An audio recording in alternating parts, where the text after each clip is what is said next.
Hello guys, हमारे channel पर आपका स्वागत है। अगर आपको वीडियोस पसंद आ रही है तो प्लीज़ लाइक करें, कमेंट करें और शेयर करें।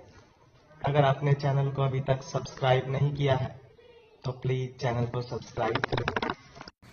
नरेंद्र त्रिपाठी ने काली से कहा था कि वो मयूरी के करीब जाए, मगर मयूरी को उसमें से अजीब सी वाइब्स आ रही थी, इसलिए वो दूर हो गई थी। आहान ने नरेंद्र के चंगुल से भागने की कोशिश की थी, मगर शाका और उसके गुंडों ने उसे पकड़कर वापस कैद कर लिया था। आहान ने शाका से कहा था कि वो उसके साथ हाथ मिला ले। वहीं दूसरी तरफ मयूरी छोटे दादा से आखिरी बार मिलने सुदेश के घर गई थी। वहां पर उसने सुदेश और सुजल को बताया कि किस तरह आहान का रवैया बदला है। जहां सुदेश ने आहान के व्यवहार को बिल्कुल ठीक कहा था, वहीं दूसरी तरफ सुजल सुदेश के खिलाफ हो गई। मयूरी को भी सुदेश की कही बात सच लग रही थी। सुदेश और सुजल के घर से निकलकर मयूरी अपने घर चली गई थी। इस वक्त उसका घर पर बिल्कुल भी मन नहीं लग रहा था। तभी मयूरी के पास श्वेता का फोन आया। हाय श्वेता, कैसी हो तुम? भाभी भाभी भाभी, मुझे आपको एक बहुत अच्छी खबर सुनानी है। मैं और विवेक शादी कर रहे हैं, पूरे रीति रिवाज से। मयूरी ने कहा, अरे वाह, बधाई हो। क्या तुम्हारी मम्मी पापा और शशांक विवेक के साथ रिश्ता जोड़ने के लिए मान गए? श्वेता ने बहुत ही निराशा से जवाब दिया, कहाँ भाभी, वो कहाँ मानने वाले थे, लेकिन विवेक जरूर मान गया, भाग कर शादी करने के लिए। कितना एडवेंचरस होगा ना भाभी। मैं और विवेक घर पर बिना किसी को बताए शादी करेंगे। वाह, I am very excited. Mayuri ने श्वेता को समझाया। श्वेता, ये तो कोई ठीक बात नहीं है, तुम्हें अपने घर पर सच्चाई बता देनी चाहिए। तब श्वेता ने जवाब दिया, क्या ही फायदा सच्चाई बताकर भाभी, वो लोग विवेक को कभी एक्सेप्ट नहीं करेंगे, क्योंकि शशांक भैया इस बात के लिए कभी नहीं मानेंगे। मयूरी ने कहा, अच्छा ठीक है, तुम्हें जैसा ठीक लगे। तो कल कहाँ शादी है तुम्हारी? श्वेता ने जवाब दिया, अरे भाभी, विवेक ने आपको बताया नहीं क्या, आपके घर में ही तो है। बहुत ही छोटा सा फंक्शन रहेगा जिसमें घर के सभी लोग रहेंगे। अच्छा ठीक है, दरअसल मैं विवेक से काफ़ी टाइम से मिली नहीं हूँ तो। तब श्वेता ने जवाब दिया, भाभी मैं जानती हूँ इस वक्त आप थोड़ी परेशान हैं।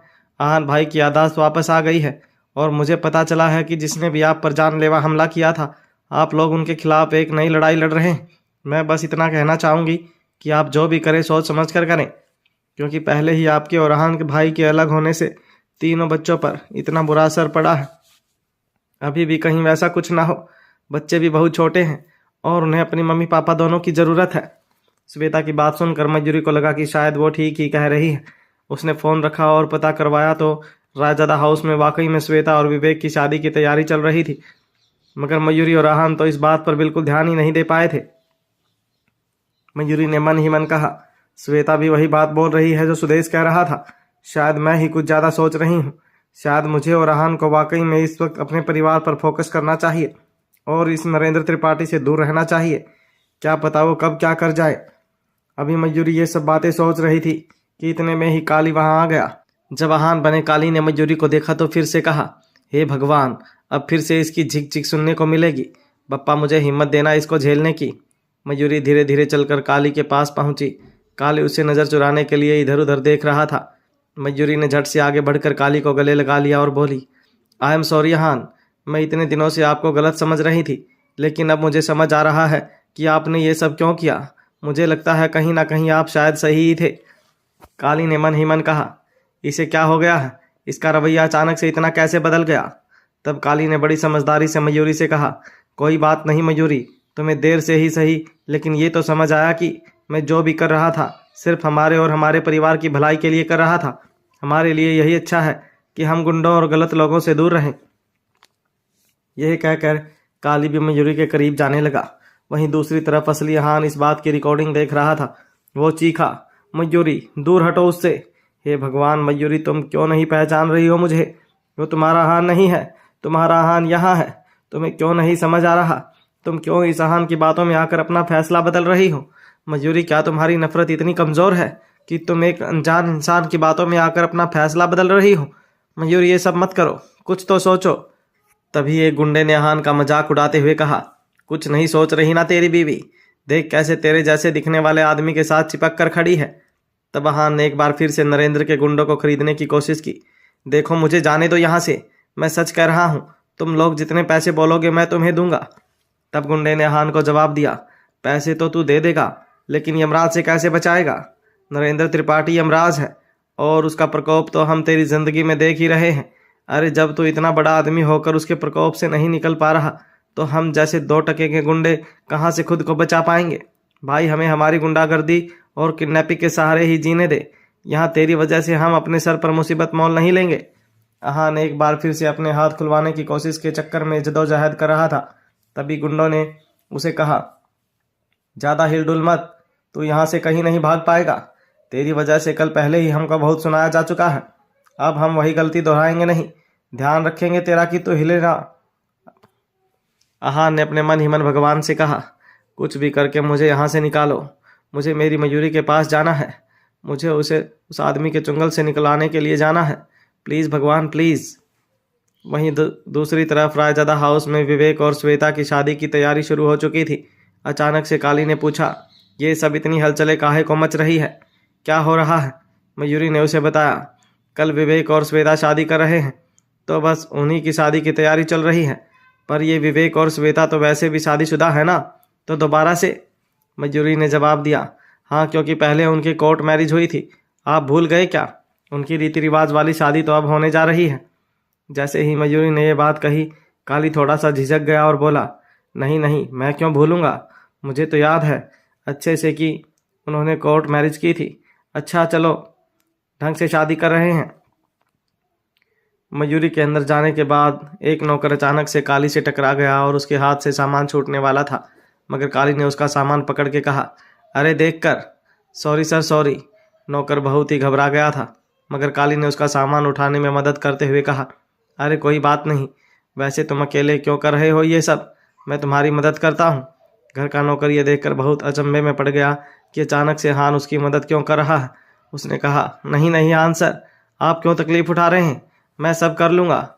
अरे क्यों, मेरे भाई की शादी है, मैं क्यों ना करूँ ये सब। ये कहकर काली कुछ नौकरों के साथ शादी की तैयारी करवाने में जुट गया। उसे लगा कि अगर हान उसकी जगह होता तो शायद यही सब करता। मयूरी भी अंदर बच्चों के साथ ही कुछ कपड़े वगैरह अरेंज कर रही थी।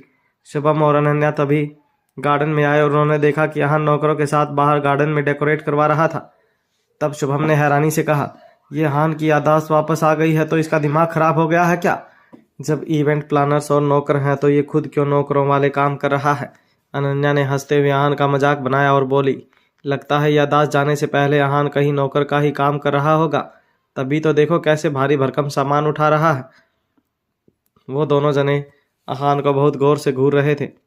तभी अहान वहां आया और बोला, क्या रे, ऐसे घूर क्या रहा है रे मुझे? अनन्या ने जवाब दिया, अहान भाई आप रायजादा एम्पायर के मालिक हैं, ये कैसी हरकतें कर रहे हैं आप? अरे घर में इतने सारे नौकर हैं तो आप क्यों अपना वक्त बर्बाद कर रहे हो?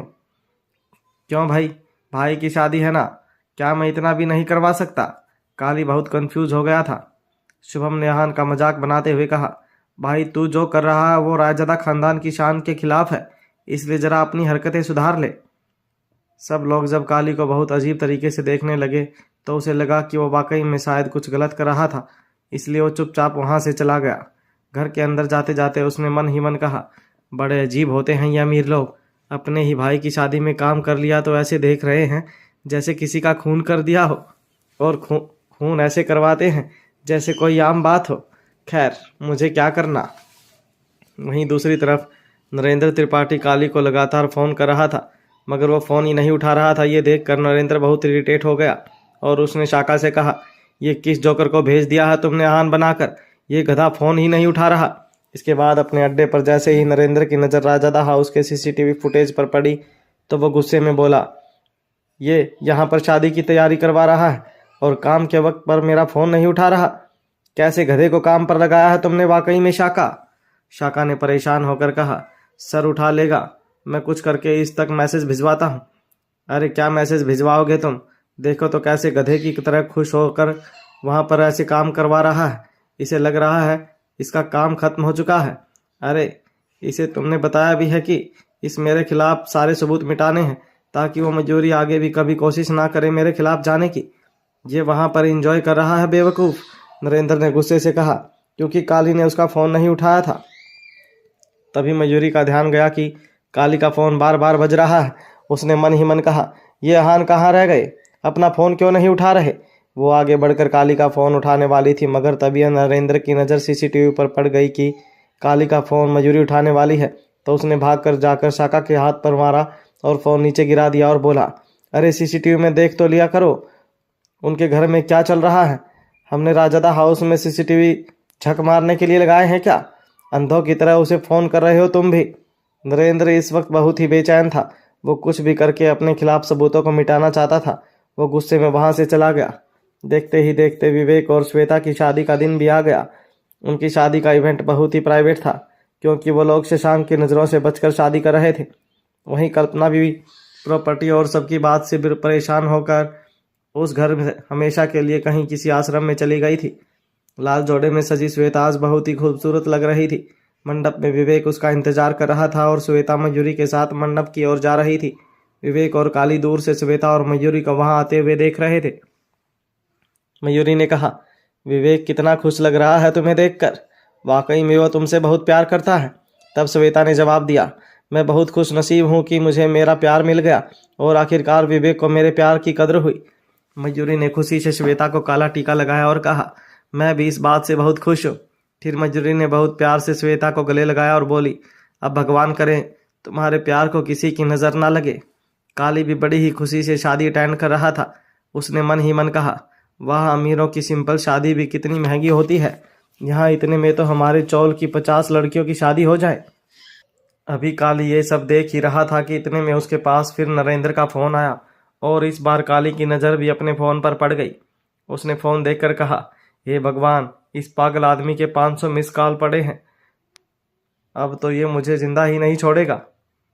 काली ने छुपते हुए कोने में जाकर नरेंद्र का फ़ोन उठाया। श्वेता और विवेक के फेरे हो चुके थे। पंडित जी ने कहा, फेरे हो चुके हैं, अब आप दुल्हन की मांग भरिए। विवेक ने खुशी से हाँ में सिर हिलाया और सिंदूर की डिब्बी उठाकर श्वेता की मांग भरने लगा। अभी विवेक ने श्वेता की मांग में सिंदूर डालना स्टार्ट किया ही था कि अचानक से किसी ने जोर से उसके हाथ पर लात मारी। ये दृश्य देखकर तो वहां मौजूद सभी लोग चौंक गए। वो व्यक्ति और कोई नहीं बल्कि शशांक था, जिसने वहां आकर गुस्से में ऐलान किया, ये शादी अभी के अभी रोक दो। शशांक ने गुस्से में ये कहा और पूजा में पड़ा पानी हवन में डालकर आग बुझा दी। श्वेता रोते रोते बोली, भैया ये क्या कर रहे हो आप, ये सब क्यों कर रहे हो? मयूरी ने भी आगे जाकर शशांक से कहा, शशांक ये क्या कर रहे हो तुम, ये सब क्यों कर रहे हो? क्या तुम्हें अपनी बहन के प्यार की बिल्कुल परवाह नहीं है? चुप रहो तुम महक या मयूरी, जो भी हो, तुम्हारा दिमाग खराब हो गया है और तुम अपने रिश्ते को क्यों नहीं संभालती? मुझे मत सिखाओ मुझे मेरी बहन के साथ क्या करना है। ये कहकर शशांक ने मयूरी को दूर कर दिया। मयूरी हैरानी से आसपास देखने लगी और बोली, अहान कहाँ हैं आप? आप जानते हैं कि आप अपने दोस्त को ये सब करने से रोक सकते हैं, तो फिर आप सामने क्यों नहीं आ रहे? काली कोने में खड़े होकर नरेंद्र से बात कर रहा था। अरे साहब मेरी बात समझो, दरअसल वो गलती से मैंने फ़ोन नहीं देखा। नरेंद्र गुस्से में बोला, पागल हो क्या तुम? तुम्हें वहां पर शादी खाने के लिए भेजा है या? तुमने मेरे खिलाफ सबूत गायब क्यों नहीं किया अभी तक? वो सबूत अभी तक मयूरी के पास क्या कर रहे हैं? अरे वो कभी भी उन्हें लेकर पुलिस के पास चली जाएगी तो कैसे रोकोगे उसे? काली ने कहा, अरे तो सब पहले बताना चाहिए था ना, ये तो आप मुझे आज बोल रहे हैं। अरे पहले बोल देते तो मैं पहले ही सबूत गायब कर देता। नरेंद्र ने गुस्से में कहा, अब मेरी बात ध्यान से सुनो, शादी का मौका है, सबका ध्यान बटा हुआ है, तुम सबूत लेकर फौरन उन्हें डिस्ट्रॉय करने के लिए बाहर आओ। ये शादी के चक्कर में मत पड़े रहना, समझे? हाँ हाँ ठीक है।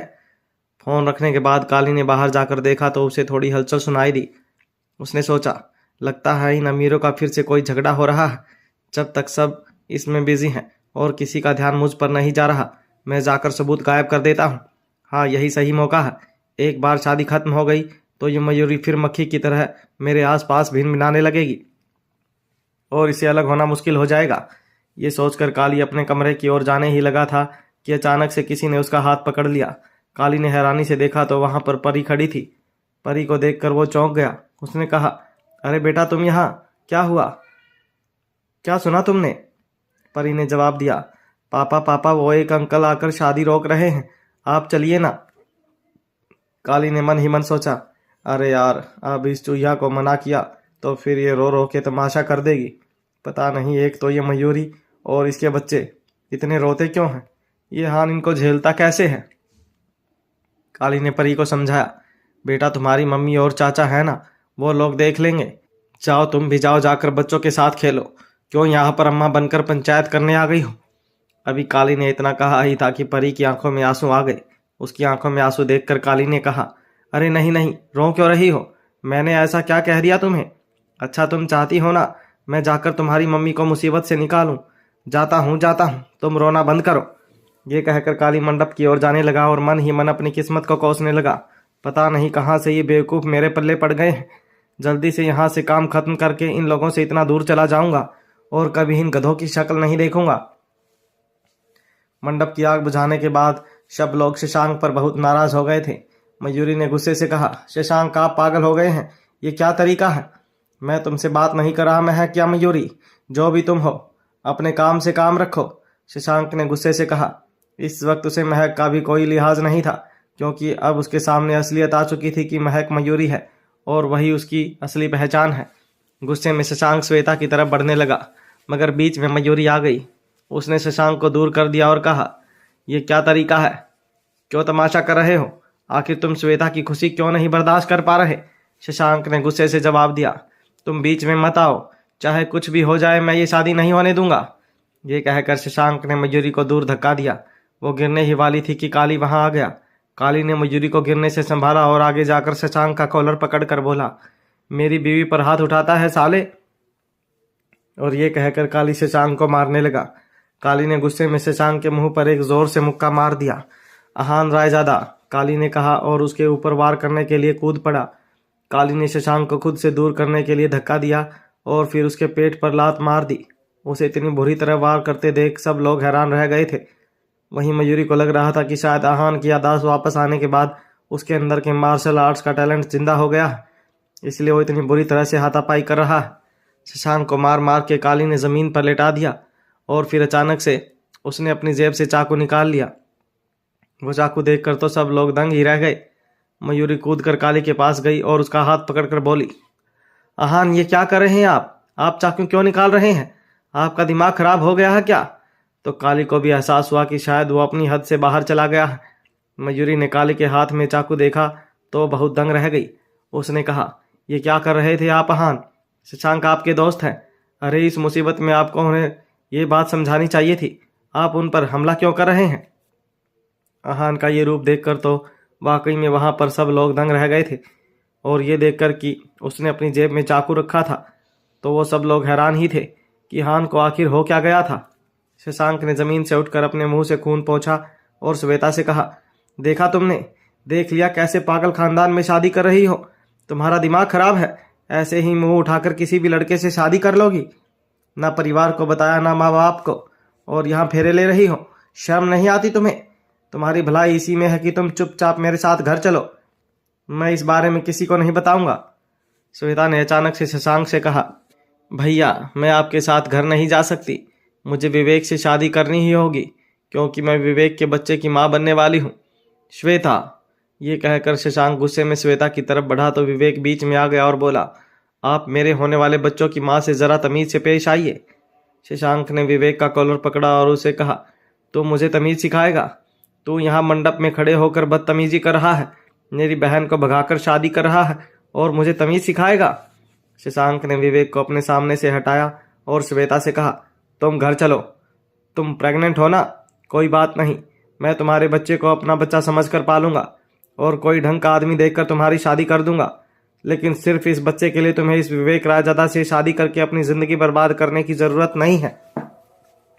तब विवेक ने बीच में आकर कहा, आप हमारी शादी नहीं तोड़ सकते क्योंकि हमारे पास मैरिज सर्टिफिकेट है, हमने बहुत पहले ही कोर्ट मैरिज कर ली थी।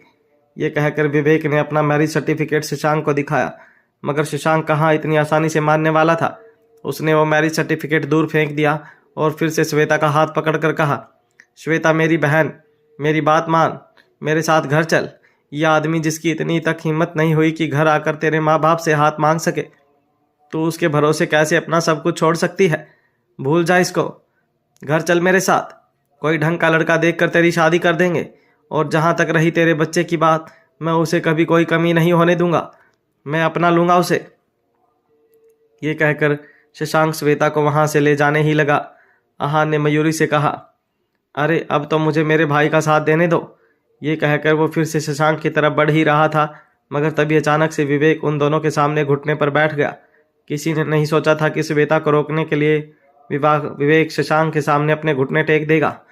विवेक ने हाथ जोड़कर कहा, मैं आपसे हाथ जोड़कर विनती करता हूँ, मेरी पत्नी और मेरे होने वाले बच्चे की माँ को मुझसे दूर मत कीजिए।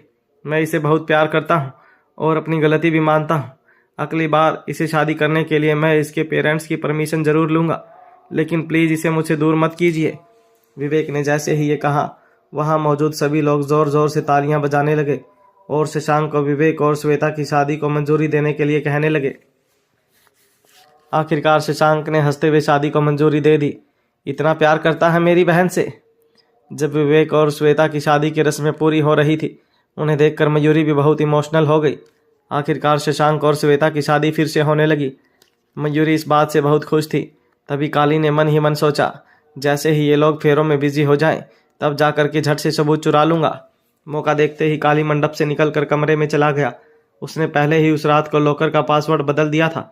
उसने झट से बदला हुआ पासवर्ड लगाया और सारे सबूत निकाल लिए। उसने एक एक सबूत को अच्छे से देखा और मन ही मन कहा, इन्हें अभी खत्म कर देता हूँ और फिर उस नरेंद्र त्रिपाठी से कहूँगा कि मेरा काम यहाँ पर हो गया है, अब मुझे परेशान ना करें। अपने पैसे लेकर अमेरिका चला जाऊँगा और वहाँ पर नई जिंदगी की शुरुआत करूँगा। वहाँ मैं ये गुंडागर्दी लफाड़ीगिरी कुछ नहीं करूँगा, बिल्कुल सही इंसान बन जाऊँगा। वहीं दूसरी तरफ फेरों के बीच में मयूरी की नज़र आहान को ढूंढने के लिए दौड़ने लगे। उसने हैरानी से मन ही मन सोचा, आहान कहाँ चले गए।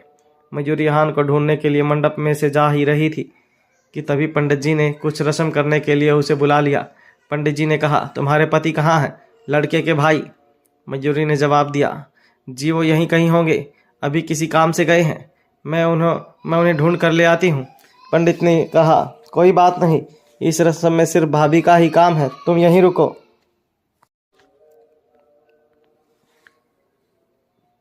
मयूरी अभी भी हैरानी से चारों ओर नजरें घुमाकर आहान को ही ढूंढ रही थी।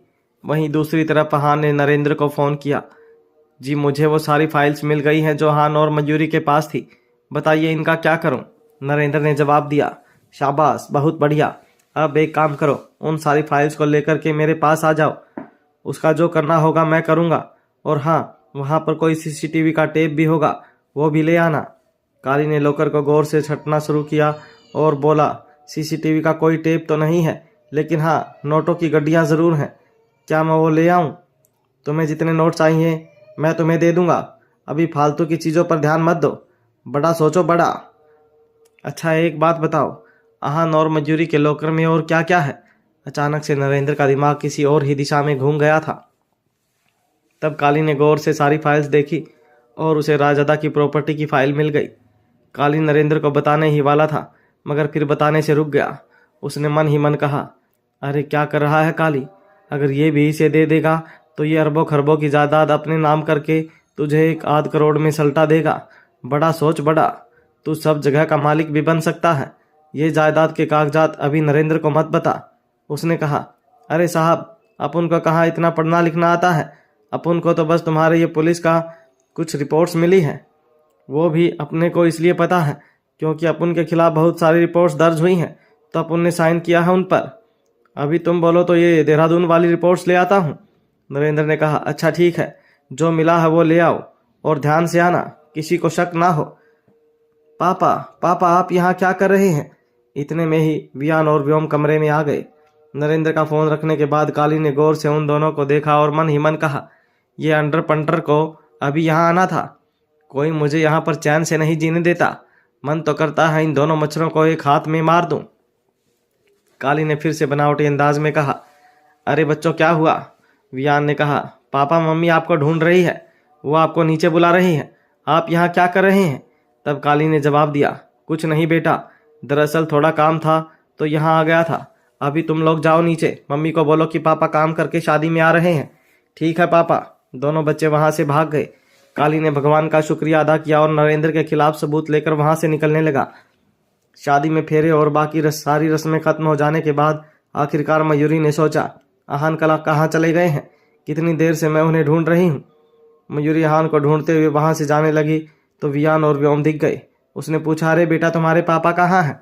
व्योम ने कहा, मम्मी पापा तो कमरे में हैं, वो कुछ ऑफिस का काम कर रहे थे, कह रहे थे कि बहुत ज़रूरी काम आ गया है। मयूरी ने हैरानी से कहा, ज़रूरी काम आ गया है? ये अहान तो पिछले 1 हफ्ते से ऑफिस ही नहीं गए, तो अचानक से इन्हें काम कैसे याद आ गया? पता नहीं इनके दिमाग में भी क्या चलता रहता है, जाकर देखना पड़ेगा। ये कहकर मयूरी अपने कमरे में गई, मगर अहान वहां नहीं था। मयूरी पूरे घर में परेशान होकर अहान को ढूंढने लगी। वहीं काली सबसे नजरें चुराकर नरेंद्र के सबूत लेकर वहां से निकल रहा था। मयूरी ने कमरे की खिड़की से देखा तो अहान चुपके से घर से बाहर निकल रहा था। उसके हाथ में फाइल्स थी। मयूरी उसके पीछे भागी। वहीं काली जाते हुए मन ही मन सोच रहा था, भगवान भला करे श्वेता और विवेक का, जिनकी शादी की बदौलत नरेंद्र का ये आखिरी काम करने में मैं कामयाब हो रहा हूँ। जब काली को पूरा यकीन आ गया था कि अब वो बस सबूत लेकर वहां से भाग ही जाएगा, तभी अचानक से उसे मयूरी ने आवाज़ दी, अहान। काली गाड़ी का दरवाज़ा खोलते खोलते रुक गया। उसने पीछे मुड़कर देखा तो मयूरी सामने खड़ी थी। मयूरी ने झट से आगे आकर कहा, अहान कहाँ जा रहे हैं आप, और ये कौन सी फाइल है? काली ने वो फाइल छुपाने की नाकाम कोशिश करते हुए कहा, ये वो कुछ ऑफिस की फाइल्स। मयूरी ने चिढ़कर जवाब दिया, ये तो मुझे ऑफिस की फाइल्स नहीं लग रही हैं, दिखाइए क्या है ये, दीजिए मुझे। मयूरी, कुछ नहीं है, क्यों जिद कर रही हो? काली ने फाइल्स पीछे खींचने की कोशिश की, मगर मयूरी भी जिद पर अड़ गई थी। उसने जबरदस्ती काली के हाथ से फाइल छीन ली और उन्हें खोलकर देखने लगी। काली ये देखकर बहुत घबरा गया और मन ही मन बोला, हे भगवान, ये पागल औरत तो पीछे ही पड़ जाती है। अहान के हाथ में नरेंद्र के खिलाफ सबूत देखकर मयूरी हैरान रह गई। उसने गुस्से से पूछा, आप ये नरेंद्र के खिलाफ सबूत लेकर कहाँ जा रहे थे? क्या सोच रहे हैं आप? आखिर क्या चल रहा आपके दिमाग में? काली ने मयूरी को गुमराह करने के लिए कहा, अरे मयूरी, ये सबूत इतने ज़रूरी हैं और हमने ऐसे ही खुलेआम कमरे में रखे हुए थे, तो मैंने सोचा इन्हें ज़रा सेफली रख दूं। हमारे कमरे के लॉकर से ज़्यादा सेफ और क्या लग रहा है आपको? ये गाड़ी जो पूरा समय बाहर है। आप क्या सोच रहे हैं अहान? आप करना क्या चाहते हैं? और ये सबूत लेकर कहाँ जा रहे थे? काली ने नाटक करते हुए कहा, मयूरी, मैं सच कह रहा हूँ, मैं तो बस इन्हें अच्छे से सेफ जगह रख रहा था। तुम मुझ पर इतना शक क्यों कर रही हो? क्या तुम्हें मुझ पर यकीन नहीं रहा? मयूरी ने गुस्से से जवाब दिया, यकीन वाला काम ही कहाँ किया है आपने? जब मैंने आप पर यकीन किया था तब तो आपने अपने वादे से पलट कर सब कुछ खराब ही कर दिया। काली ने गुस्से से मयूरी को जवाब दिया, तुम क्या एक ही बात के पीछे पड़ी हुई हो? मैं तुम्हें अपना कारण पहले ही बता चुका हूँ। अब क्या मैं एक ही बात तुम्हें बार बार समझाता रहूँगा? मयूरी ने गुस्से से जवाब दिया, आपको कुछ भी करने की ज़रूरत नहीं है, ना ही किसी के खिलाफ खड़े होने की और ना ही ये सबूत सेफली रखने की। मैं देख लूँगी मुझे क्या करना है। ये कहकर मयूरी वो सबूत लेकर वहाँ से चली गई। काली उसे वहाँ से जाता हुआ देखता रह गया। अबे यार, क्या करूँ? क्या ये आखिरी मोमेंट पर टपक पड़ी? इसको शादी नहीं अटेंड करनी क्या? मयूरी वो सबूत लेकर अपने कमरे में जा रही थी, तभी उसे रास्ते में परी मिल गई। उसने कहा, मम्मी आप कहाँ जा रही हैं? आप और पापा कहाँ थे? वहाँ सब आपको बुला रहे हैं। इतने में ही काली भी वहाँ आ गया। मयूरी ने परी को समझाते हुए कहा, बेटा मुझे कुछ ज़रूरी काम है, मैं 10 मिनट में आती हूँ, तुम पापा को ले जाओ, वैसे भी उन्होंने पूरी शादी ही मिस की है।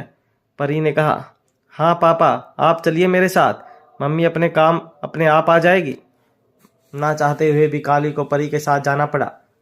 वहीं मयूरी नरेंद्र के खिलाफ सबूत लेकर अपने कमरे में गई और उसने सोचा, पता नहीं अहान को क्या हो गया है। ना जाने सबूत लेकर कहाँ जाने की सोच रहे थे। अभी इन्हें लॉकर में वापस रख देती हूँ। ये सोचते हुए मयूरी कमरे का लॉकर खोलने लगी और वो ये देखकर शॉक हो गई कि वो जो पासवर्ड डाल रही थी वो बार बार गलत दिखा रहा था। उसने हैरानी से सोचा, ये लॉकर का पासवर्ड किसने चेंज किया?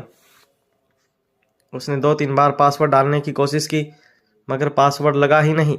मयूरी को ये सब देखकर बहुत शक हुआ। उसने फाइल्स को देखकर सोचा, अभी इन्हें अपनी अलमारी में रखकर लॉक कर देती हूँ, बाद में अहान से पूछूंगी कि उन्होंने क्या सोचकर लॉकर का पासवर्ड चेंज किया। मयूरी ने बहुत संभाल के वो फाइल्स अपनी अलमारी में रख दी और फिर वो शादी में वापस जाने लगी। वो मन ही मन अहान को लेकर ही सोच रही थी कि अभी कुछ दिन पहले तो उसे पासवर्ड याद नहीं था, फिर जब उसने पासवर्ड डाला तो उसने क्या सोचकर पासवर्ड चेंज कर दिया। पिछले कुछ दिनों से अहान का रवैया देखकर मयूरी को बहुत ही अनकंफर्टेबल लग रहा था। उसे कुछ भी समझ नहीं आ रहा था कि आखिर उसके दिमाग में क्या चल रहा है। वहीं नीचे विवेक और श्वेता की शादी अब पूरी हो चुकी थी। पंडित जी ने ऐलान किया, मुबारक हो, अब आप दोनों पति पत्नी हैं, आप बड़ों का आशीर्वाद ले सकते हैं।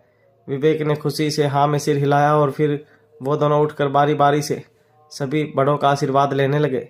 जब विवेक और श्वेता शशांक के पास गए तो उसने कहा, विवेक, बहुत उम्मीदों से मैंने श्वेता की शादी के लिए हाँ किया, उन पर खरे उतरना। विवेक ने हाँ कहा और फिर शशांक ने उन दोनों को गले लगा लिया। तब तक मयूरी भी शादी के मंडप तक आ चुकी थी। विवेक और श्वेता हान मयूरी की तरफ बढ़े और उनके पैर छूने लगे तो काली और मयूरी ने उन्हें रोक दिया और प्यार से गले लगाया। धीरे धीरे सभी मेहमान खाना खाकर जाने लगे थे। अब बस घर वाले ही रह गए थे। तभी अनन्या ने कहा, चलिए आज का दिन तो बहुत लंबा था, चलकर सब आराम कर लेते हैं। शुभम और हर्षिता भी कमरे में जाने के लिए तैयार थे। तभी काली ने अनन्या की बात के जवाब में कहा, हाँ हाँ बिल्कुल, वैसे भी विवेक को सुहागरात भी तो मनानी होगी। अब श्वेता प्रेग्नेंट है तो क्या हो गया, शादी की पहली रात तो खास ही होती है। ये कहकर अहान विवेक और सभी को देखने लगा। उसे लगा कि सभी उसके अजीब से मजाक पर हंसेंगे, मगर सब लोगों उसे बड़ी ही हैरानी से देख रहे थे। अहान कभी भी ऐसी उल्टी सीधी बातें नहीं करता था, वो भी अपने भाई और उसकी पत्नी को लेकर तो बिल्कुल नहीं। मयूरी भी उसे बहुत हैरानी से देख रही थी।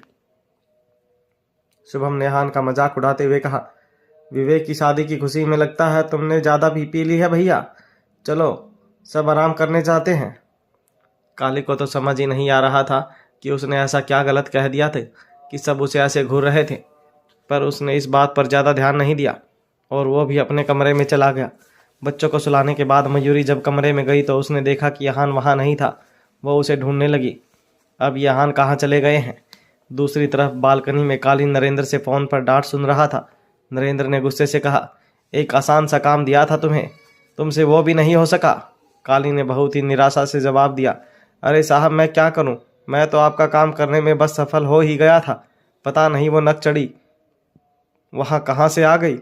मुझे थोड़ी ना पता था कि वो इस तरह मुझ पर नज़र रखे हुए है। अरे नज़र रखे हुए का क्या मतलब है, तुम्हें क्या लगता है तुम्हारी इन हरकतों से वो तुम पर नज़र नहीं रखेगी। तुम्हें एक फाइल और एक टेप लेकर के घर से निकलना था, तुमसे उतना भी नहीं हुआ। वहाँ पर तुम विवेक और श्वेता की शादी अटेंड कर रहे हो, उसकी शादी करवा रहे हो। दिमाग खराब हो गया है क्या तुम्हारा काली? क्या मैंने तुम्हें वहाँ पर मौज मस्ती करने के लिए भेजा है? नरेंद्र की इस बात पर काली ने जवाब दिया, साहब माफ़ कर दो ना, इस बार गलती हो गई, लेकिन आप चिंता मत करो, बहुत जल्द मैं आपका काम कर दूंगा। नरेंद्र ने गुस्से में कहा, बहुत जल्द कुछ नहीं, 2 दिन है तुम्हारे पास, 2 दिन के अंदर अंदर काम खत्म करो, वरना जहाँ हान को रखा है वहीं तुम्हें भी बांध के रख दूंगा। काली ने नरेंद्र को समझाया, अरे क्या साहब इस तरह बात क्यों कर रहे हो, मैंने कह दिया ना आपका काम हो जाएगा। कमरे के अंदर जब मयूरी को बालकनी से अहान की आवाज़ आई तो वो बालकनी के दरवाजे तक गई और वहीं खड़े होकर उसे बात करते हुए सुनने लगी। वो अहान को इस तरह बात करते हुए देखकर हैरान रह गई। गलती हो गई, माफ़ करो, ये सब तो अहान के शब्द नहीं थे। आखिर ये किससे बात कर रहा था और किस बात की माफ़ी मांग रहा था?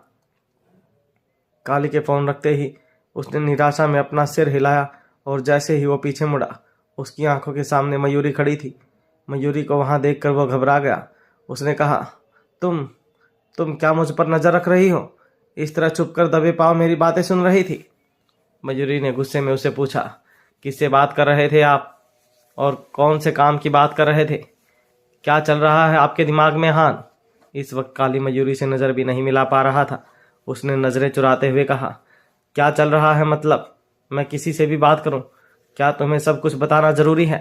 अरे तुम्हारा पति हूँ या गुलाम, जब देखो कुछ भी पूछने चली आती हो, कहीं भी जाने से रोक देती हो। मयूरी को इस तरह गुस्से में जवाब देते देखकर काली फिर से कमरे में लौट गया। मयूरी भी उसके पीछे पीछे गई और बोली, आहान ये कोई मजाक नहीं चल रहा, आप नरेंद्र के खिलाफ सबूत लेकर कहाँ जा रहे थे? आपके लॉकर का पासवर्ड क्यों चेंज किया? और इस वक्त आप किससे बात कर रहे थे? ये हो क्या रहा है?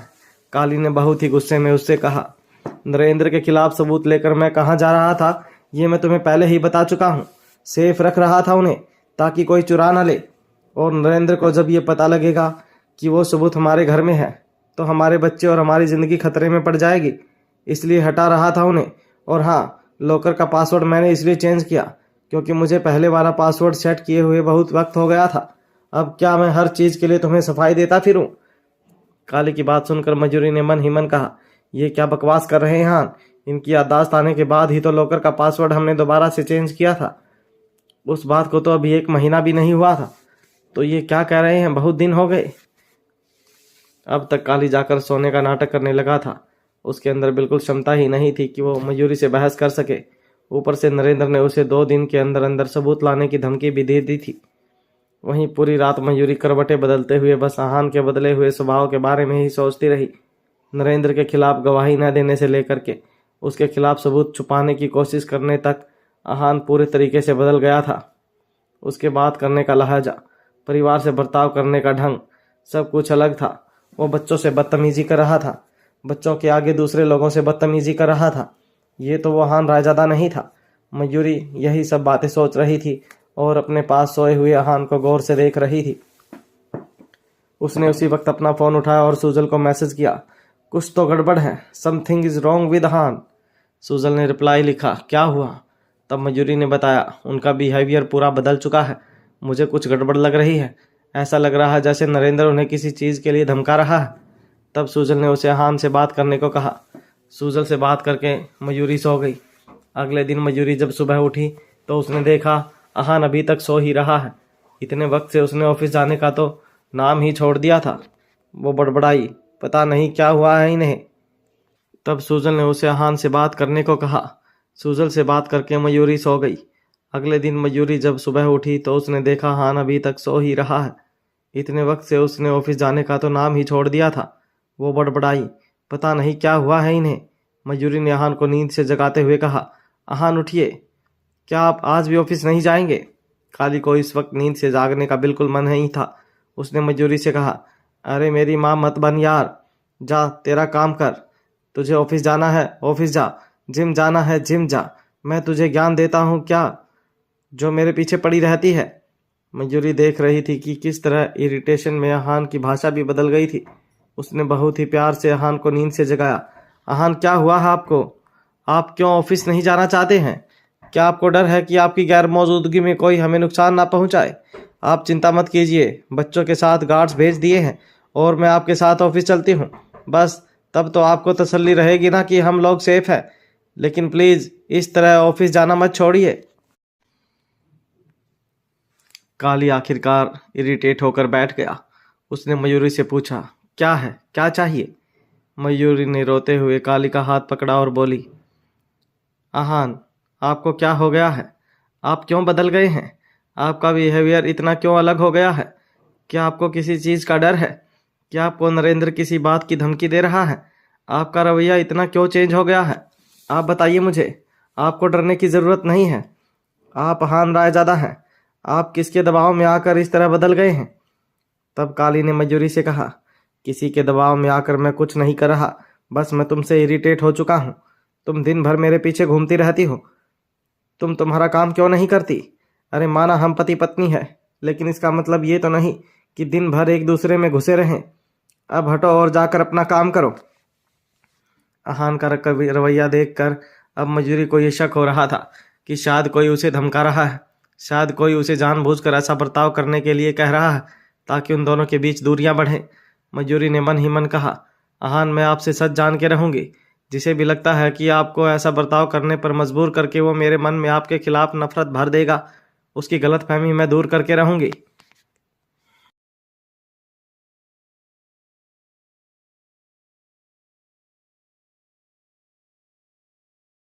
हेलो गाइस, हमारे यूट्यूब चैनल पर आपका स्वागत है। अगर आपको वीडियोस पसंद आ रही हैं तो प्लीज़ लाइक करें, कमेंट करें और शेयर करें। अगर आपने चैनल को अभी तक सब्सक्राइब नहीं किया है तो प्लीज़ चैनल को सब्सक्राइब करें। मयूरी ये देखकर बहुत हैरान रह गई थी कि विवेक और श्वेता की शादी के बीच से आहान नरेंद्र के खिलाफ सबूत लेकर कहीं जा रहा था। उसने उससे इस बारे में बात करने की कोशिश की, मगर उसने उसे ढंग से जवाब नहीं दिया। आहान का बदला हुआ रवैया देखकर मयूरी को अब उसकी चिंता होने लगी थी कि कहीं नरेंद्र उसे धमका तो नहीं रहा। मयूरी ने आहान से बहुत पूछने की कोशिश की कि आखिर उसे क्या परेशानी हो रही है, उसका रवैया इतना बदल क्यों रहा है, क्या उसे कोई धमका रहा है, मगर आहान ने तो उसे ठीक से जवाब देने तक से इनकार कर दिया था। काली जैसे ही तैयार होकर आया, मयूरी ने उसे कहा, ये क्या, आप आज भी फॉर्मल्स नहीं पहन कर आए? क्या आपको आज भी ऑफिस नहीं जाना? काली ने जवाब दिया, मेरा मन नहीं है ऑफिस जाने का। और तुम क्या मेरी माँ बनकर घूम रही हो? बचपन में वो स्कूल जाने के लिए ज़बरदस्ती करती थी, और अब तुम्हें जाना है तो तुम चली जाओ ऑफिस। मयूरी ने हैरानी से काली से पूछा, क्या कहा आपने? बचपन में माँ स्कूल जाने के लिए आपसे जिद करती थी? आपको याद भी है कि आपकी माँ के साथ क्या हुआ था? मयूरी का सवाल सुनकर काली चौंक गया। उसने सोचा, कहा था उस शाका ने कि आहान के बचपन की बात मत निकालना। क्यों मैंने ये सब कहा? अब ध्यान आ रहा है कि ये कल्पना आहान की असली माँ नहीं है। हे भगवान, कहाँ फंस गया हूँ मैं इस औरत के साथ। फिर उसने मयूरी को नज़रअंदाज करते हुए कहा, ये तुम क्या हर वक्त जासूस बनी फिरती हो? तुम्हें ऑफिस जाना है ना? जाओ, मुझे कहीं नहीं जाना। मयूरी जिद करते हुए उसे बोली, आहान, ऑफिस में एक बहुत ज़रूरी मीटिंग है, आपका होना बहुत ज़रूरी है। अगर आप नहीं गए तो बात बहुत बिगड़ जाएगी, इसलिए आप प्लीज़ मेरे साथ ऑफिस चलिए, तैयार हो जाइए। काली को ऑफिस जाने में बहुत डर लग रहा था। उसे तो ऑफिस की ABCD भी नहीं आती थी, ना ही उसे आहान के साइन या फिर बिजनेस के बारे में कुछ खबर थी। लेकिन वो मयूरी के आगे और मना नहीं कर सकता था। मयूरी जब तैयार होने गई तो वो काली ने नरेंद्र को फ़ोन किया। नरेंद्र ने पूछा, क्या हुआ, सबूत लग गए तुम्हारे हाथ? मिलने आ रहे हो ना? काली ने जवाब दिया, अरे सबूत तो दूर की बात है, यह मयूरी हाथ धोकर मुझे ऑफिस ले जाने के पीछे पड़ गई है। पता नहीं है मुझसे क्या चाहती है। तब नरेंद्र ने काली से कहा, अगर तुम ज़्यादा दिन तक ऑफिस नहीं गए तो मयूरी को तुम पर शक हो जाएगा। तुम एक काम करो, ऑफिस चले जाओ, लेकिन हाँ, बिजनेस डिसीजंस या मीटिंग्स में ज़्यादा कुछ बोलने की ज़रूरत नहीं है, क्योंकि तुम्हें इस बारे में नॉलेज नहीं है। संभल कर जाना। नरेंद्र की बात सुनकर काली ने फ़ोन रख दिया और मजबूरी में ऑफिस के लिए तैयार होने लगा। वहीं नरेंद्र जब फ़ोन रख कर मुड़ रहा था तो उसके सामने रागिनी खड़ी थी। नरेंद्र ने उसे देखकर कहा, तुम ये छुप कर मेरी बातें क्यों सुन रही हो? रागिनी ने जवाब दिया, क्योंकि सीधे सीधे तो आप कुछ बता नहीं रहे हैं। आखिर आपके दिमाग में चल क्या रहा है? पापा, आप क्या प्लान कर रहे हैं? और आपने आहान को आपके खिलाफ न जाने के लिए कैसे मनाया? नरेंद्र गुस्से में बोला, मैंने तुमसे कितनी बार कहा है कि अपने काम से काम रखो और आहान को भूल जाओ, लेकिन तुम हो कि मेरी बात सुनने का नाम ही नहीं ले रही। आखिर मुझे तुम्हें कितनी बार समझाना पड़ेगा कि तुम्हें आहान को अपनी ज़िंदगी से अब निकालना होगा? तुम्हें इतनी सी बात समझ नहीं आती? तब रागिनी बोली, पापा, आप जानते हैं मैं आहान से कितना प्यार करती हूँ, मैं उसे दिल से चाहती हूँ। आप क्यों हम दोनों को अलग करना चाहते हैं? अगर आपको मारना ही है तो आप मयूरी और उसके बच्चों को ख़त्म कीजिए ना, ताकि आहान की ज़िंदगी में मेरे अलावा कोई रह ना जाए। लेकिन आप तो बस रागिनी, अब मैंने अगर तुम्हारे मुंह से एक बार भी आहान का नाम सुना तो मेरा हाथ उठ जाएगा। मैंने तुमसे कहा ना, अपनी ज़िंदगी पर फोकस करो, भूल जाओ उसे। आहान के साथ जो होगा उसका जिम्मेदार वो खुद होगा। वो मेरे खिलाफ क्यों नहीं गया? मैं उसके खिलाफ क्या कर रहा हूँ? तुम्हें यह सब जानने की कोई ज़रूरत नहीं है। आखिरी बार बोल रहा हूँ तुम्हें, आहान को भूल जाओ। नरेंद्र के इस तरह भड़कने की वजह से रागिनी थोड़ा घबरा गई थी। वो उससे पीछे हट गई। नरेंद्र भी गुस्से में वहाँ से चला गया। उसके वहाँ से जाने के बाद रागिनी ने मन ही मन कहा, मैं इतनी आसानी से अपने आहान को नहीं भूलूंगी। मैं ये जानकर ही रहूंगी कि आखिर आप क्या प्लान कर रहे हैं, आपके दिमाग में क्या चल रहा है। आपने ऐसा क्या कहा आहान के साथ कि वो आपके खिलाफ कोर्ट में गवाही देने नहीं गया? मैं सारे सच को जानकर ही दम लूंगी पापा। वहीं दूसरी तरफ मयूरी की जिद के चलते ना चाहते हुए भी काली को उसके साथ ऑफिस जाना पड़ा था। ऑफिस की मीटिंग में बैठे बैठे काली को नींद आ रही थी। उसे कुछ समझ नहीं आ रहा था वहाँ क्या बात हो रही है। मीटिंग खत्म होने के बाद सबने अपने अपने थॉट्स बताए। जब आहान की बारी आई तो काली सबका मुंह ताक रहा था। मयूरी ने उससे पूछा, सबको तो ये डील बहुत अच्छी लगी है, आपका क्या ख्याल है आहान? काली ने सबकी हाँ में हाँ मिला दी। हाँ हाँ, मुझे भी अच्छी लगी है, डील फाइनल कर दो। मयूरी के साथ ही शुभम और अनन्या ये देखकर हैरान थे कि आहान ने पहली बार किसी डील के लिए इतनी जल्दबाजी में हाँ कह दिया। डील फाइनल करने की बारी आई तो क्लाइंट्स ने लीगल पेपर्स निकाले और कहा, हमें इस पर मिस्टर आहान, मिस्टर शुभम और मिस अनन्या के सिग्नेचर चाहिए। वकील ने शुभम और अनन्या के साइन लिए, मगर तभी काली बहुत घबरा गया। आखिर वो डील के पेपर्स पर साइन कैसे कर सकता था? उसे शाका ने आहान का साइन करना सिखाया तो ही नहीं था। काली ने मन ही मन कहा, आधा अधूरा ज्ञान देकर यहाँ भेज दिया। अगर इन लोगों को शक हो गया कि मैं आहान नहीं हूँ तो ये मेरी जान ही ले लेंगे। जैसे ही वकील काली के पास पेपर्स लेकर आया, उसने अपने पास पड़े पानी के ग्लासेस पर हाथ मारकर पानी पेपर्स पर बिखेर दिया।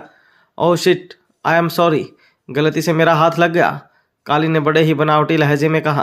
क्लाइंट ने जवाब दिया, कोई बात नहीं मिस्टर आजादा, हम एक बार फिर पेपर्स तैयार करके भिजवा देंगे। मयूरी एक बार फिर गौर से देख रही थी। बाकी के लोग भी ये देखकर हैरान थे। अहान रायजादा को अपने ही ऑफिस में किसी को भी सॉरी बोलने की जरूरत नहीं थी। पानी गिर गया तो उसके कहने पर 10 पेपर्स बन के आ सकते थे। वो इस तरह सॉरी क्यों कह रहा था? काली की सारी छोटी छोटी चीज कोई और नोटिस करे ना करे, मगर मयूरी बहुत गौर से देख रही थी।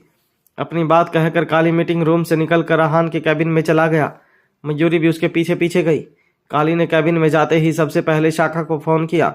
ये कहाँ फंसा दिया है तुमने मुझे? अरे अगर अहान रायजादा बनाना ही था तो पूरी तरह से सब कुछ सिखाते। इसके साइन करना कौन बताएगा मुझे?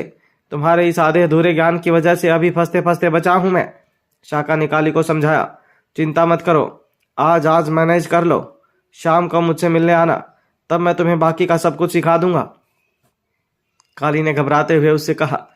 अरे तब तक तो वो मयूरी बेताल की तरह मेरे कंधे पर बैठी रहेगी और 500 सवाल पूछकर दिमाग चाट जाएगी। कहीं भी जाता हूँ तो जासूस की तरह पीछे आ जाती है। मुझे लगता है उसे मुझ पर शक हो गया है। हमें जो भी करना है अब जल्दी ही करना होगा। ये नाटक अब ज़्यादा दिन नहीं चलने वाला। ये नाटक तो तभी खत्म होगा जब नरेंद्र चाहेंगे, और उनके खिलाफ मयूरी के पास जो सबूत है उसके बगैर तो ये नाटक बिल्कुल खत्म नहीं हो सकता। सबसे पहले तुम वो सबूत गायब करो, आगे का बाद में देखेंगे। ये कहकर शाखा ने फोन काट दिया। काली ने गुस्से में अपना फोन टेबल पर रखा और बोला, कहाँ फंस गया हूं मैं? इतने में ही मयूरी भी उसके कैबिन में आ गई। आहान। मयूरी की आवाज़ सुनते ही काली ने गुस्से में अपनी आंखें बंद की और कहा, ये फिर से आ गई, मक्खी की तरह बस पूरा दिन कान में भिन भिनाती रहती है, मनहूस कहीं की। काली गुस्से में पीछे मुड़ा और उसने मयूरी से कहा, दरवाज़ा नॉक करके आना चाहिए ना, तुम्हें किसी ने तमीज़ नहीं सिखाई क्या? मयूरी ने एक बार फिर आहान को देखा और उसे अभी कुछ दिन पहले कही आहान की वो बात याद आई जब उसने याददाश्त आते ही उससे कहा था, अरे मयूरी, तुम दरवाज़ा क्यों नॉक कर रही हो? तुम्हें पता है ना तुम मेरे कैबिन में कभी भी आ सकती हो।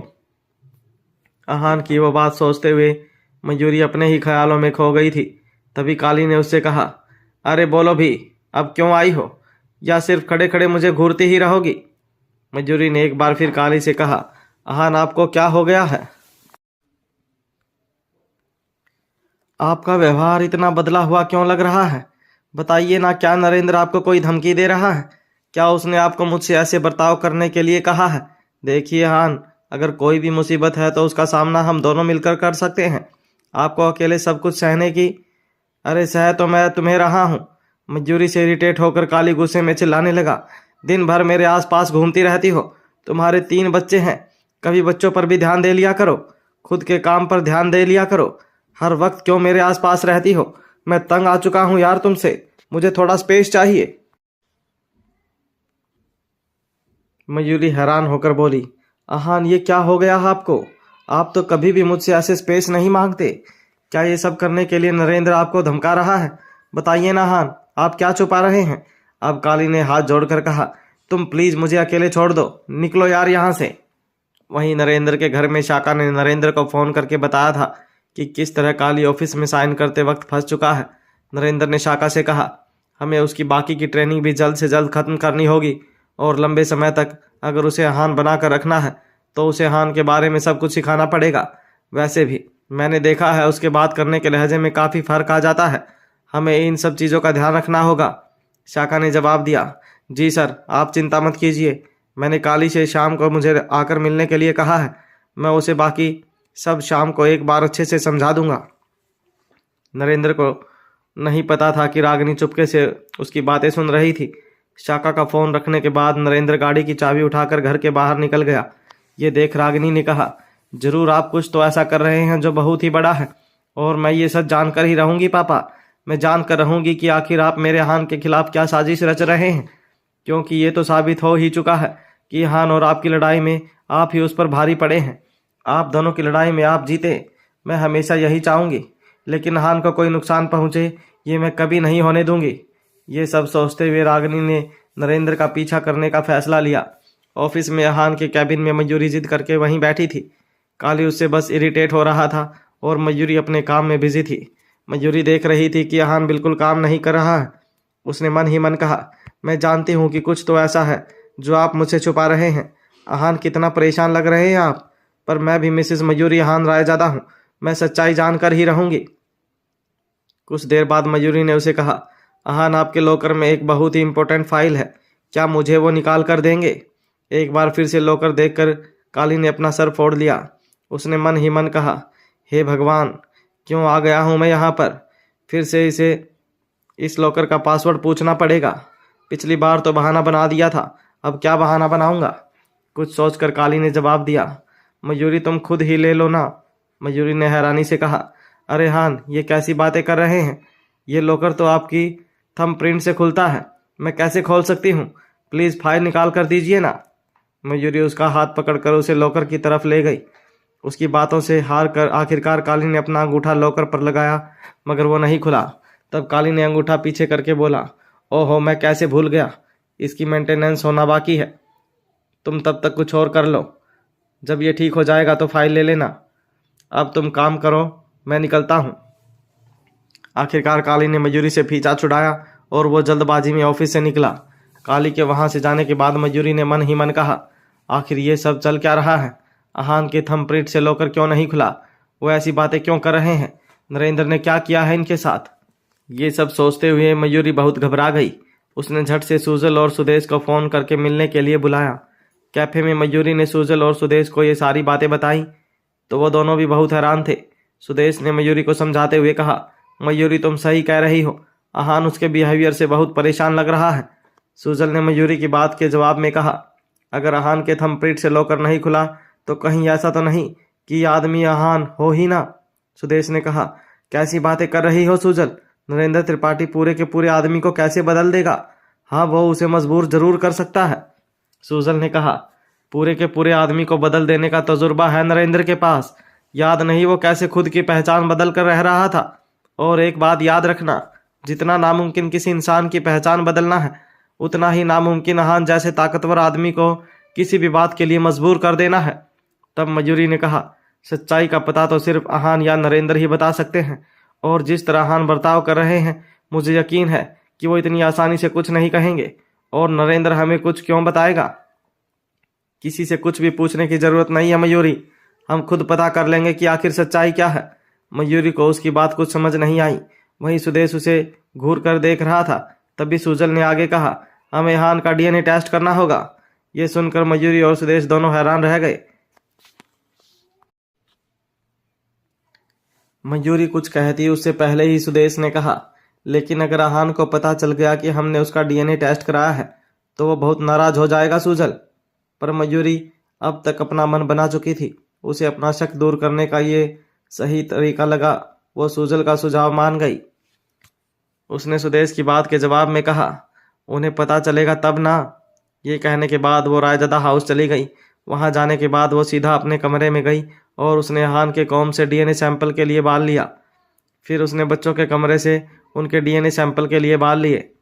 उसने बहुत ही ध्यान से सब कुछ एक पैकेट में रखा और सुजल को फ़ोन करके बोला, मैं आहान के डीएनए सैंपल्स लेकर लैब जा रही हूँ। सुजल ने कहा, ठीक है, मैं भी वहीं पहुँचती हूँ। लैब पहुंचकर मयूरी और सुजल ने आहान और बच्चों के डीएनए सैंपल टेस्ट करने के लिए दिए। रिसेप्शनिस्ट ने मयूरी से कहा, रिपोर्ट्स आने में 3 दिन लगेंगे। मयूरी ने हैरानी से जवाब दिया, 3 दिन? देखिए, हमारे पास 3 दिन नहीं है, हमें ये रिपोर्ट आज की आज ही चाहिए। रिसेप्शनिस्ट ने मयूरी को समझाया, देखिए मैम, ये पॉसिबल नहीं है। डीएनए टेस्ट की रिपोर्ट्स आने में कम से कम 3 दिन तो लगते ही हैं। आपको चाहिए तो आप किसी और लैब में टेस्टिंग करवा सकते हैं। मयूरी ने रिसेप्शनिस्ट को पूछा, देखिए, ये मेरे लिए बहुत ज़रूरी है और हमारे पास इतना टाइम नहीं है। किसी की ज़िंदगी और मौत का सवाल है। प्लीज़ क्या आप प्रायोरिटी पर ये टेस्टिंग नहीं कर सकती? मयूरी के लाख समझाने के बावजूद भी रिसेप्शनिस्ट उसकी बात नहीं मान रही थी। तो आखिरकार मयूरी ने अपने पर्स से कुछ पैसे निकालते हुए फाइल के ऊपर रखकर कहा, आप प्लीज़ हमें जल्द से जल्द ये रिपोर्ट दीजिए, ये हमारे लिए बहुत ज़रूरी है। रिसेप्शनिस्ट ने जब मयूरी को पैसे देते हुए देखा तो वह बोली, मैडम, ये क्या कर रही हैं आप? प्लीज़ ये पैसे अपने पास रखें। मैं कोशिश करती हूँ, लेकिन फिर भी आपको कल तक तो रुकना ही पड़ेगा। सुजल ने मयूरी को समझाते हुए कहा, मयूरी, इतनी जल्दबाजी मत करो, वो कह रही है ना, तो हमें कल तक रुक जाते हैं। सुजल और मयूरी टेस्ट लैब से बाहर आए तो मयूरी ने बहुत ही घबराते हुए कहा, मुझे तो समझ ही नहीं आ रहा कि आखिर ये सब चल क्या रहा है। हम अहान का डीएनए टेस्ट कर रहे हैं। सुजल, कहीं तुम जो कह रही हो वो सच हुआ तो? सुजल ने उसका हाथ पकड़ा और उसे आंखों से दिलासा दिया, मिलकर सब संभाल लेंगे। सुजल ने सुदेश को मैसेज किया, आज रात मैं राजदा हाउस में ही रहने वाली हूँ। मैं नहीं चाहती कि मयूरी को कोई भी खतरा हो। जब तक अहान के डीएनए टेस्ट रिपोर्ट्स नहीं आ जाती तब तक मैं मयूरी का साथ नहीं छोड़ने वाली। जैसे ही मयूरी और सुजल घर पहुंचे, उन्होंने अहान बने काली को देखा जो बस अभी घर आया ही था। मयूरी और सुजल को देखकर काली ने एक फेक स्माइल दी और वहां से अंदर चला गया। उसे मयूरी से नजरें मिलाने में भी डर लग रहा था कि कहीं मयूरी फिर से उसे ऑफिस में हुई कारनामों के बारे में डिस्कशन न करने लगे।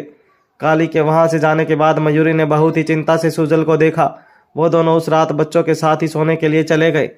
अगले दिन नींद से जागते ही मयूरी का दिल बहुत जोरों से धड़क रहा था। उसे बहुत बेचैनी हो रही थी। वो पूरा वक्त बस फोन में ही देख रही थी कि रिपोर्ट्स तो नहीं आ गई। देखते ही देखते शाम हो गई और तभी उसने अपना मेल बॉक्स खोला जिसमें डीएनए टेस्ट की रिपोर्ट्स थी। मयूरी ने सुजल को देखा और घबराते हुए वो रिपोर्ट खोली। वो रिपोर्ट्स देखते ही मयूरी और सुजल के पैरों तले जमीन खिसक गई। उनका शक सही था। अहान का डीएनए वियान और व्योम के साथ नहीं मिल रहा था, और मिलता भी कैसे? जिस इंसान के डीएनए सैंपल्स थे वो तो अहान नहीं, काली था। मयूरी ने रोते हुए सुजल से कहा, सुजल, डीएनए मैच नहीं हो रहे हैं। इसका मतलब ये आदमी अहान नहीं है। तो कौन है ये आदमी और अहान कहाँ है?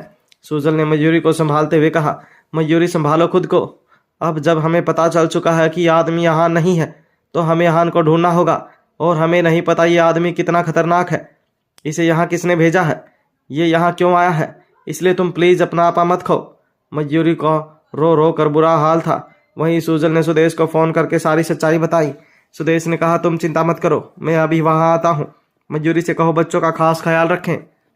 ये कहकर सुदेश रायजादा हाउस के लिए निकला। तभी काली गाना गुनगुनाता हुआ घर के अंदर आया। मयूरी बहुत ही गुस्से में काली को घूर रही थी। काली ने कहा, क्या हो गया, ऐसे क्या देख रही हो? मयूरी ने जब काली की बात का कोई जवाब नहीं दिया तो काली ने आगे जाकर उसका हाथ पकड़ने की कोशिश की। बताओ क्या हुआ, कुछ पूछ रहा हूं तुमसे। इससे पहले कि काली का हाथ मयूरी को छू पाता, मयूरी ने उसे गुस्से में धक्का दे दिया और बोली, दूर रहो मुझसे, कौन हो तुम? मयूरी की हरकत से काली बहुत हैरान रह गया था। उसने घबराते हुए कहा, मयूरी क्या हो गया तुम्हें? ये तुम, क्या हो गया है मुझे? कौन हो तुम? मेरे हान कहाँ है? ये कहकर मयूरी आगे बढ़ी और काली को एक के बाद एक थप्पड़ मारने लगी। उसने उसका कॉलर पकड़ा और पूछा, सच सच बताओ मुझे, कौन हो तुम और मेरे अहान कहाँ है? मैं कुछ पूछ रही हूँ तुमसे। मयूरी के बर्ताव से काली आखिरकार बहुत इरिटेट हो गया। उसने गुस्से में मयूरी को धक्का देने की कोशिश की और जोर से चीखा, पागल हो गई हो क्या तुम? मगर इससे पहले वो मयूरी को हाथ भी लगा पाता, वहां पर सुदेश और सुजल उनके बीच में आ गए। सुदेश ने काली को इस वक्त मारना शुरू कर दिया। काली ने सुदेश को देखने के बाद मन ही मन कहा, हे भगवान, लगता है इन लोगों को मेरा सच पता चल गया है। जल्दी से यहाँ से भाग जाता हूँ। ये सोचकर काली वहां से भागने लगा, मगर सुदेश ने उसे भागकर पकड़ लिया।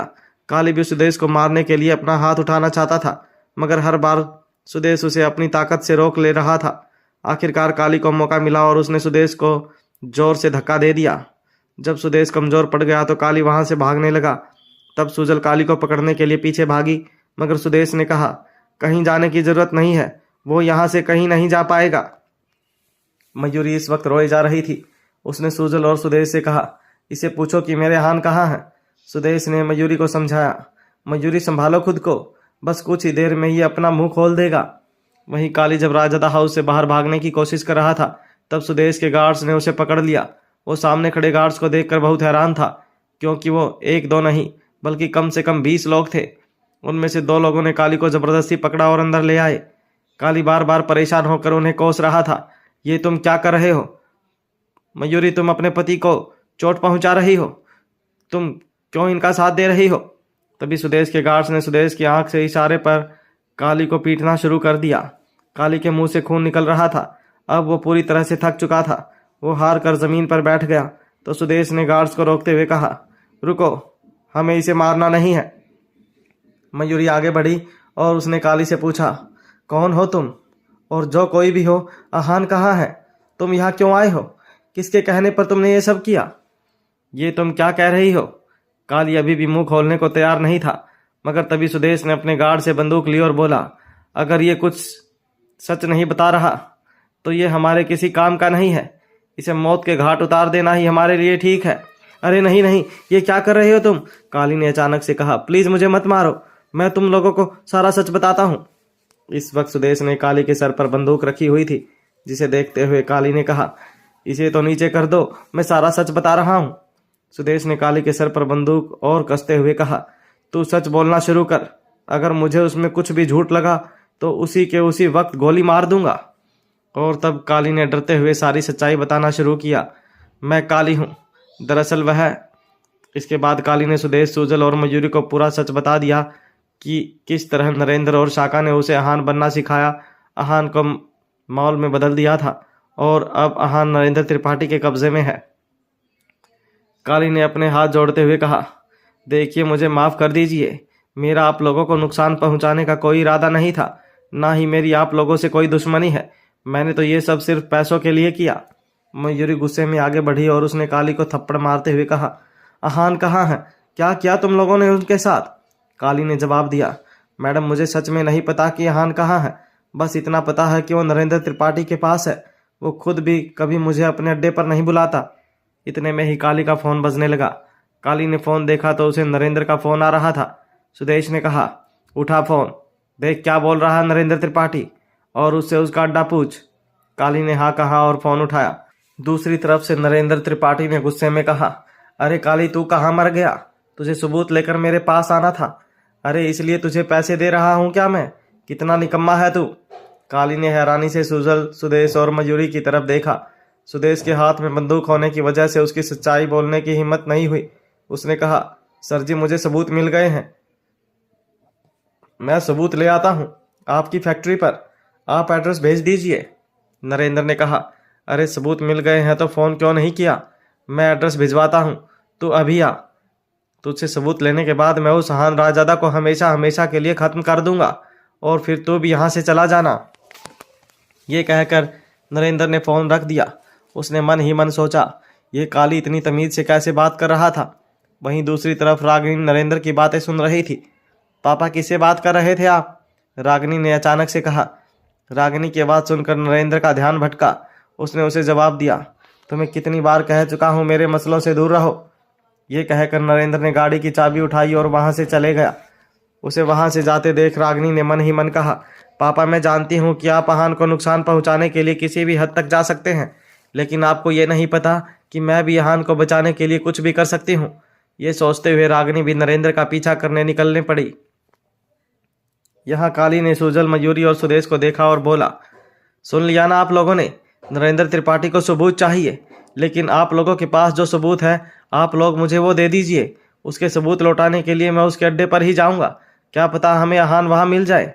तब सुदेश ने कहा, मयूरी एक काम करो, नरेंद्र त्रिपाठी के खिलाफ सारे सबूत इसे दे दो। अब हमारे पास और कोई रास्ता नहीं बचा, हमें इसका पीछा करके ही नरेंद्र तक पहुँचना होगा।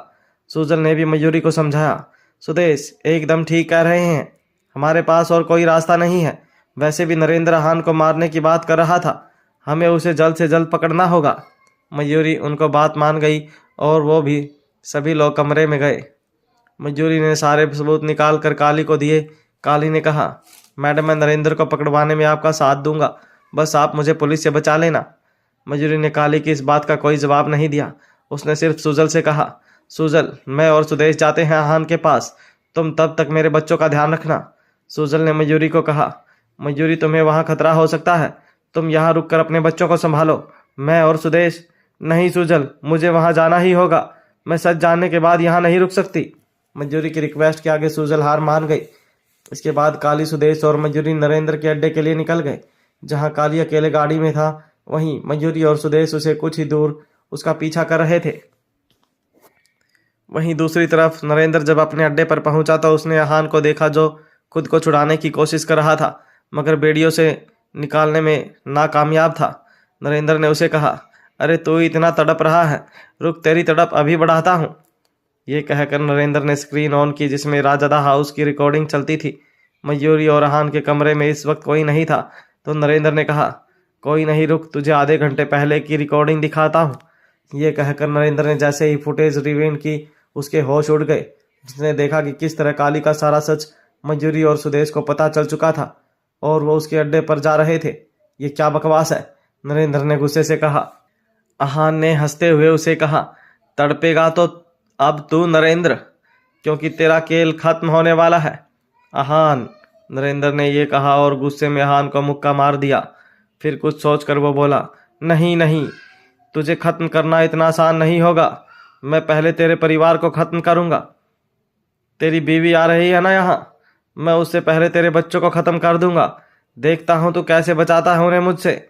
शाका, चाहे कुछ भी हो जाए, ये यहाँ से छूटना नहीं चाहिए। मैं जाकर इसके बच्चों को ठिकाने लगाता हूँ। मयूरी को तो देखते ही गोली मार देना। नरेंद्र, आहान जोर से चिल्लाया, मगर नरेंद्र त्रिपाठी ने उसकी एक नहीं सुनी और अपनी सिक्योरिटी लेकर राजादा हाउस चला गया। आहान पागलों की तरह चेन से आज़ाद होने की कोशिश करने लगा। अब इस सब का कोई फायदा नहीं आहान, तेरा परिवार तो गया। शाका, आहान की उस एक चीख से उस पूरे अड्डे पर सन्नाटा छा गया। उस खाली फैक्ट्री में आहान की आवाज़ गूंजने लगी और लोगों के कानों में इतनी जोर से पड़ी कि सब ने अपने कान ही बंद कर दिए। और उसी के साथ आहान ने वो बेड़ियां तोड़ दी जिन्होंने उसे रोक कर रखा हुआ था। उसे आज़ाद देखकर ही शाका के पैरों तले जमीन खिसक गई। उसका पूरा शरीर कांप रहा था। उसने बचे हुए गुंडों से कहा, पकड़ो इसे, पकड़ो उसे, बांध के रखो, वो छूट गया तो हम सबको मार देगा। ये कहते हुए शाका डर कर पीछे हट रहा था। शाका, आहान गुस्से में चिल्लाया और शाका की तरफ भागा। इस बीच उसके सामने जो भी गुंडा आ रहा था, आहान सिर्फ एक एक हाथ मार कर ही उन लोगों को खत्म कर दे रहा था। आहान की ताकत देखकर सब लोग डर गए थे। उन्हें तो अंदाजा भी नहीं था कि उन्होंने ऐसे आदमी को कैद में रखा हुआ था। शाका भागते भागते अपने गुंडों से कह रहा था, खड़े खड़े मेरा मुंह क्या देख रहे हो, पकड़ो इसे, पकड़ो। शाका के गुंडे ने उसे कहा, साहब ये तो सबको मार देगा, ये हाथ नहीं आने वाला, हम सबको यहाँ से भाग जाना चाहिए। मगर शाका के जबरदस्ती करने पर एक साथ 10 गुंडे आहान के ऊपर कूदे और उन्होंने उसे जमीन पर ही अटका दिया। ये देख शाका ने कहा, शाबाश शाबाश, इसे काबू में कर लिया, अभी इसे बांधो। आहान ने हंसते हुए शाका से कहा, शाका तुझे वाकई में लगता है मुझे काबू में करना अब इतना आसान हो पाएगा? ये कहकर वो पूरे जोर के साथ उठा और उसने अपने ऊपर लदे एक एक गुंडे को दूर फेंक दिया। जब एक एक करके सारे गुंडे बुरी तरह से घायल होने लगे तो शाका को समझ आ गया कि अब इस लड़ाई का कोई अंत नहीं है, इसलिए वो वहां से भागने लगा। इतने में ही आहान ने एक सरिया उठाया और सीधा शाका के पैर पर मार दिया। शाका भागते भागते गिर गया।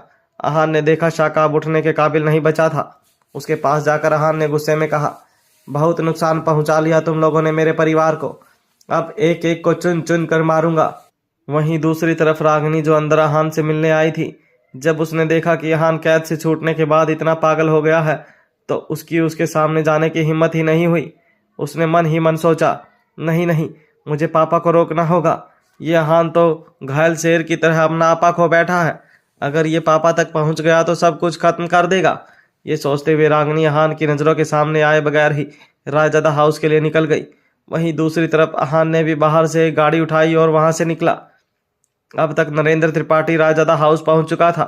मयूरी और सुदेश ने कभी सपने में भी नहीं सोचा था कि नरेंद्र त्रिपाठी को उनसे पहले ये सच पता चल जाएगा कि काली की पहचान सबको पता चल चुकी है। इसलिए बच्चों को सुजल के हवाले छोड़ने के अलावा उन्होंने उनकी सिक्योरिटी का कुछ ज़्यादा इंतजाम नहीं किया था। इसलिए नरेंद्र के लिए रायजादा हाउस की दीवार पार करना और बच्चों तक पहुंचना बहुत ही आसान था। बाहर जो 3-4 बॉडीगार्ड खड़े थे उसे तो उन लोगों ने ऐसे ही खत्म कर दिया और अगले 5 मिनट में नरेंद्र के लोगों ने रायजादा हाउस को घेर लिया। जब सुजल को बाहर हो रही हलचल सुनाई दी तो वह बहुत डर गई। उसने खिड़की से देखा तो बाहर बहुत सारे गुंडे थे। सुजल ने नरेंद्र की गाड़ी देखी तो उसे लगा कि कुछ बहुत गलत होने वाला है। रात के इस समय पर तीनों बच्चे बहुत ही गहरी नींद में सो रहे थे। सुजल को समझ ही नहीं आया वो क्या करे। वो भागती हुई उनके कमरे की तरफ गई और उसने कमरे को बाहर से बंद कर दिया। अगले ही पल नरेंद्र घर के अंदर आ चुका था। नरेंद्र और उसके साथियों को देखकर सुजल बहुत घबरा गई। वियान व्योम परी, देखो कौन आया है। नरेंद्र ने बाहर से तीनों बच्चों को पुकारना शुरू कर दिया और जैसे ही उसकी नज़र सुजल पर पड़ी, सुजल झट से अपना फ़ोन उठाकर सुदेश को फ़ोन करने में लग गई। नरेंद्र आगे बढ़ा और उसने सुजल के फ़ोन पर हाथ मार दिया। सुजल का फ़ोन ज़मीन पर गिर गया। नरेंद्र के गुंडों ने उसे पकड़ लिया और नरेंद्र से कहा, कहाँ हैं तीनों बच्चे, उनसे कहो उनके नाना जी उनसे मिलने आए हैं। सुजल ने गुस्से में नरेंद्र को जवाब दिया, नरेंद्र त्रिपाठी, चले जाओ यहाँ से, बच्चों तक पहुंचने की कोशिश भी मत करना। नरेंद्र ने हंसते हुए उसके चेहरे को पकड़ा और कहा, आज मैं यहाँ से कहीं नहीं जाऊंगा, जाओगे तो तुम सब लोग सीधा स्वर्ग। ये कहकर उसने अपने आदमियों से कहा, इस घर का चप्पा चप्पा छान मारो, ढूंढो उन 3 बच्चों को। सुजल ने गुस्से में कहा, छोड़ दो बच्चों को, हाथ लगाने की जरूरत नहीं भी मत करना, वरना मैं तुम लोगों को जिंदा नहीं छोड़ूंगी। नरेंद्र ने सुजल की किसी भी बात पर गौर नहीं किया। अगले 5 मिनट में गुंडे तीनों बच्चों को कमरे से पकड़कर बाहर ले आए थे। उन गुंडों को देखकर बच्चे बहुत घबरा रहे थे। तीनों ने रोते हुए सुजल को देखा और व्योम ने कहा, मौसी, कौन है ये बैड अंकल? नरेंद्र ने हंसते हुए अपने गुंडों का इशारा किया, इन तीनों को बांध दो और इस सुजल को भी। ये देखकर तीनों बच्चों को कुर्सी से बांधने के बाद नरेंद्र एक कुर्सी और अपने हाथ में चाकू लेकर उनके पास बैठ गया। बच्चे डर से कांप रहे थे। सुजल उन्हें तसल्ली देते हुए बोल रही थी, बेटा रो मत, सब ठीक हो जाएगा, कोई तुम्हें कुछ नुकसान नहीं पहुंचा पाएगा, अभी तुम्हारे मम्मी पापा आते ही होंगे, बस तब तक तुम्हें ब्रेव बन कर रहना है। दूसरी तरफ सुदेश, मयूरी और काली, जो इस वक्त नरेंद्र के अड्डे तक पहुंच चुके थे, जब वो अंदर जा रहे तो उन्होंने देखा कि बाहर के सारे गुंडे या तो घायल थे या मर चुके थे।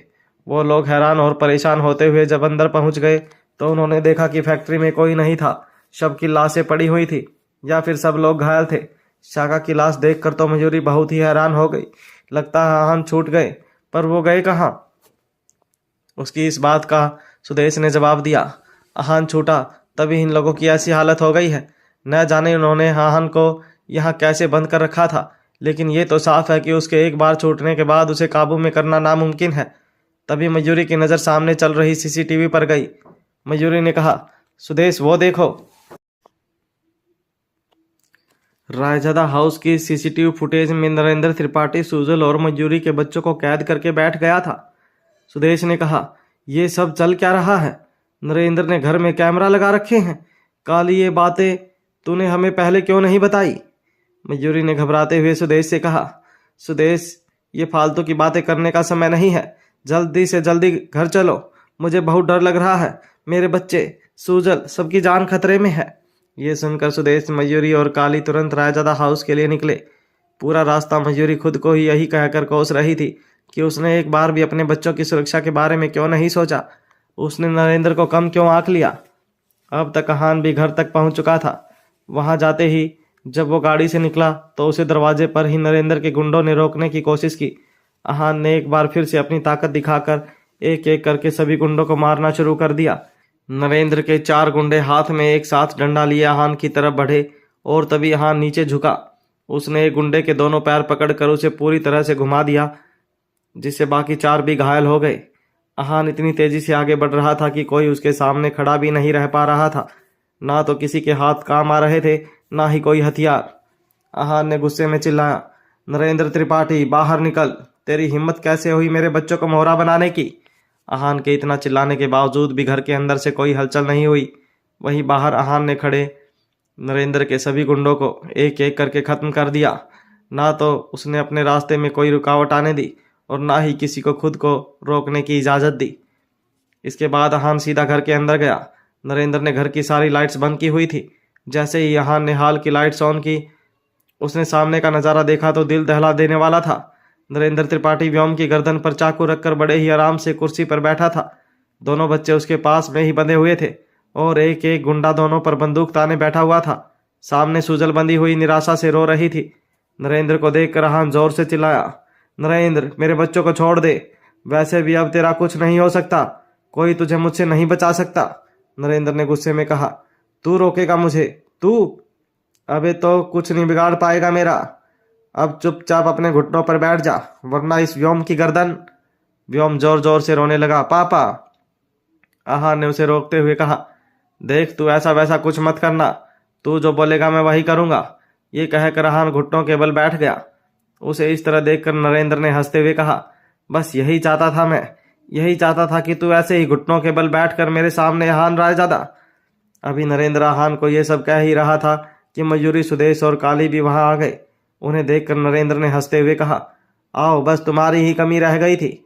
मयूरी ने रोते हुए आहान को देखा और बोली, आहान, हमारे बच्चे, कुछ भी कीजिए, हमारे बच्चों को नुकसान नहीं होना चाहिए।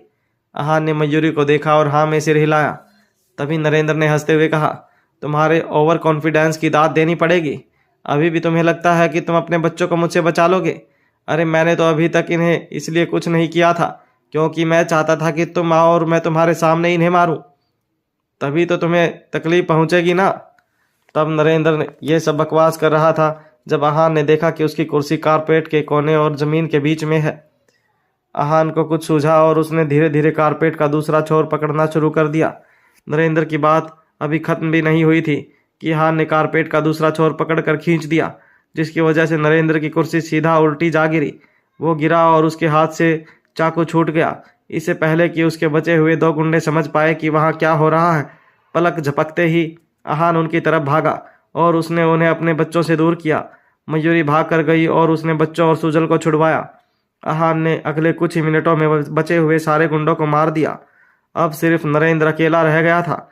सर पर चोट लगने की वजह से वो काफ़ी घायल था, मगर फिर भी उसने हार नहीं मानी थी। उसने जैसे ही बंदूक उठाई वहां रागिनी आ गई। रागिनी ने नरेंद्र से कहा, बस कीजिए पापा, और कितने गुनाह करेंगे आप आहान और मयूरी को छोड़ क्यों नहीं देते? अपने गुनाह कबूल क्यों नहीं कर लेते? पापा आप ये सब बंद कर दीजिए क्योंकि अब आपका खेल खत्म हो चुका है। नरेंद्र गुस्से में रागिनी पर चिल्लाया, शट अप, तुम्हारी हिम्मत कैसे हुई ये सब बकवास करने की? तुम यहाँ पर मेरा साथ देने के बजाय इस हान रायजादा का साथ दे रही हो, बेवकूफ़ लड़की। काली ने भी तब नरेंद्र को समझाते हुए कहा, साहब अब आपको हार मान लेनी चाहिए। एक एक करके आपकी सारी सिक्योरिटी खत्म हो गई। अब आपके पास खुद को बचाने के लिए कुछ भी नहीं है। ये सब गलत काम छोड़िए और अपनी बची कुची जिंदगी प्रायश्चित में बिताइए। नरेंद्र ने गुस्से में उसे कहा, तू तो चुप कर गद्दार कहीं के, मैं तुम में से किसी को नहीं छोड़ूंगा। जब नरेंद्र ये सब बकवास कर रहा था तभी आहान उस तक पहुंच गया। नरेंद्र ने घबराहट में आहान की तरफ गोली चला दी, मगर आहान सामने से हटा और गोली सीधे जाकर रागिनी को लग गई। पापा, रागिनी जोर से चिल्लाई। नरेंद्र त्रिपाठी भागता हुआ अपनी बेटी के पास गया। रागिनी, रागिनी मेरी बच्ची। रागिनी के पेट में गोली चल चुकी थी। वो देखकर नरेंद्र का रो रो कर बुरा हाल था। उसने रोते हुए कहा, ये मैंने क्या कर दिया? अपने ही गुस्से और नफरत की आड़ में अपनी ही बेटी को मार दिया। हे भगवान, ये तूने मुझसे कैसा पाप करवा दिया? रागिनी ने रोते हुए नरेंद्र की गोद में ही अपना दम तोड़ दिया। रागिनी मेरी बच्ची, ये कहता हुआ नरेंद्र बुरी तरह से रोने लगा। मैंने कभी नहीं सोचा था कि मेरे लालच का ये अंजाम होगा। जिन बच्चों के लिए मैं ये सब कर रहा था, आज मेरे हाथों उसी का कत्ल हो गया। अभी नरेंद्र त्रिपाठी अपने किए पर पछतावा जाहिर कर ही रहा था कि तभी बाहर पुलिस आई। पुलिस अंदर आई और उन्होंने नरेंद्र त्रिपाठी को गिरफ्तार किया। जब पुलिस काली की ओर बढ़ रही थी तो काली ने बड़ा ही मासूम चेहरा बनाकर मयूरी को देखा। मयूरी ने पुलिस को बताया, जी ये सरकारी गवाह बनेगा, यही नरेंद्र के खिलाफ गवाही देगा और उसके सारे काले चिट्ठे खोलेगा। काली ने झट से कहा, हाँ अपन गवाही देगा ना, अपन सबको बताएगा कि वो नरेंद्र ने कैसे मुझे मजबूर किया, पैसों का लालच दिया। ये कहकर काली वहां से चला गया। इसके बाद आहान ने मयूरी को गले लगा लिया। व्योम ने कहा, मम्मी पापा, क्या अब हम सब लोग सेफ हैं? मयूरी ने हाँ में सिर हिलाया तो तीनों बच्चे एक साथ बोले, हमारे पापा सुपरमैन। और फिर आहान ने अपने पूरे परिवार को गले से लगाकर कहा, बस ये आखिरी बार था जब हम लोग अलग हुए थे। आज के बाद कोई हम अलग नहीं कर पाएगा हमें। वहीं दूसरी तरफ सुजल ये सब देखकर वहां से जा रही थी। तभी सुदेश ने उसका हाथ पकड़ लिया। सुदेश ने उससे कहा, सुजल, मैं तुम्हें कहीं और नहीं जाने दूंगा, प्लीज मुझे एक आखिरी बार माफ कर दो। कम ऑन सुजल मौसी, कम ऑन, माफ कर दो। बच्चों के साथ मयूरी और आहान ने भी हंसते हुए कहा, कम ऑन सुजल, अब इस बेचारे को माफ भी कर दो।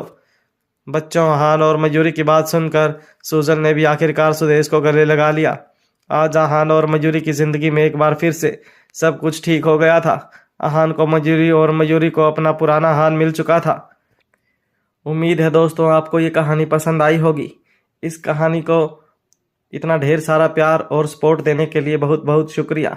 ऐसे ही कई और दिलचस्प कहानियों की सैर करने के लिए बने रहिए हमारे साथ। धन्यवाद।